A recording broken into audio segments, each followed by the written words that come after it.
You fall in love only with those with whom you stand zero chance of a real future together. Your heart ignites exclusively when there is a safe distance between you, hundreds of miles, someone else's marriage, emotional unavailability, or the stone-cold soul of a person who will never open up across from you. For years, you convince yourself that you are simply unlucky, that you fatally choose the wrong people, that the world consists mostly of cold, indifferent, and complex individuals. But if you strip away this convenient illusion and step into a therapist's office, a brutal truth emerges. Your brain subconsciously chooses these exact partners because only beside them do you feel safe. For your traumatized nervous system, an unavailable person is the ultimate guarantee that no one will ever get too close to you. This is one of the most twisted paradoxes of the human psyche. You can spend years crying from loneliness, begging for genuine warmth, and writing in journals about wanting to meet someone who will finally understand and accept you completely. But the moment fate grants you that exact gift, the nightmare begins. When a warm, attentive person appears, ready to love you unconditionally and without mind games, gratitude does not ignite within you, panic ignites within you.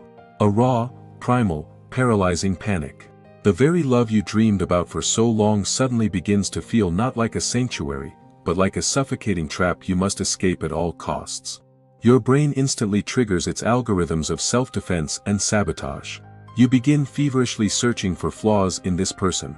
The way they laugh, the way they speak, how they hold a fork, or how they express their feelings begins to irritate you to the point of nausea. Pure, peaceful affection strikes you as boring, bland, or suspicious. There's just no spark between us, you tell yourself, confusing healthy tranquility with the absence of the chronic anxiety you've grown accustomed to. You devalue the person in a matter of days, slam every door shut, and retreat back into your proud, familiar solitude, feeling a strange, heavy sense of relief that you are alone once again. The roots of this counter-dependency always lie in an experience where emotional intimacy was equated with violence, engulfment, or brutal betrayal. Perhaps in childhood, your parents controlled your every step, smothered you with their demands, and left you without a single inch of your own personal space. For a child in such a family, being merged with the parents meant losing their very identity. And so, the psyche constructs an ironclad defense mechanism. If I allow anyone to love me, they will destroy me, they will consume me, I will cease to exist. Or perhaps the opposite occurred. The one time you completely opened your heart and trusted, you was shattered into pieces. Your genuine, childlike cry for help was dismissed, your vulnerability was weaponized against you, and the pain of that rupture was so unbearable that your mind registered it as a threat to your survival. From that moment on, you subconsciously swore to yourself, no one will ever get close enough to hurt me again. And since then, you have worn heavy, impenetrable armor. Cold, unavailable people feel safe precisely because they are inherently incapable of genuine warmth. They won't demand authenticity from you, they won't ask you to drop your mask, and they won't dig into your inner world.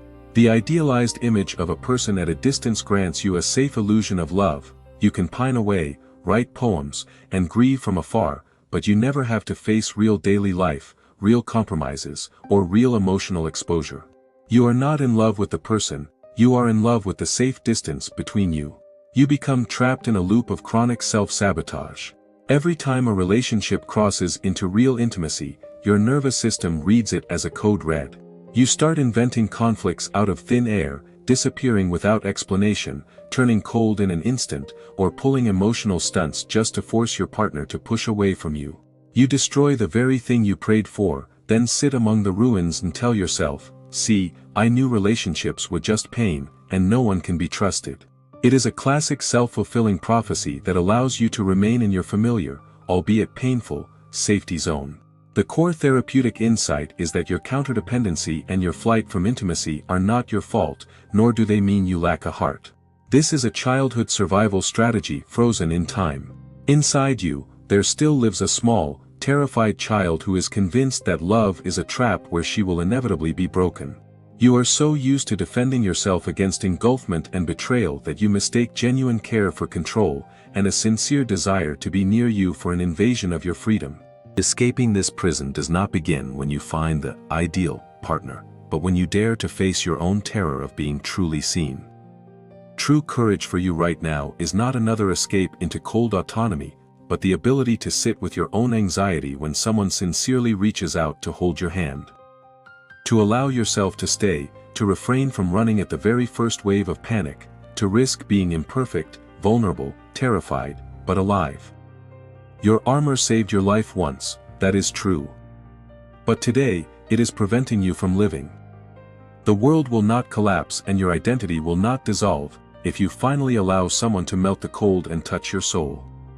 To break this cycle, you must stop trying to fix your feelings and start changing your behavioral response to them.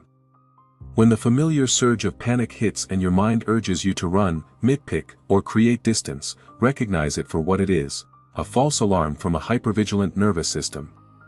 Do not make any decisions about the relationship while in a state of high anxiety. Instead, practice staying grounded in the moment, take a deep breath, acknowledge the fear without acting on it, and communicate your state to your partner rather than shutting down. In therapy, the work lies in systematically exposing yourself to safe, gradual intimacy while processing the childhood core memory where your boundaries were first violated. Healing is not about the complete disappearance of fear, it is the conscious choice to let someone stay close, even when your hands are shaking, until your nervous system finally learns that love is no longer a threat.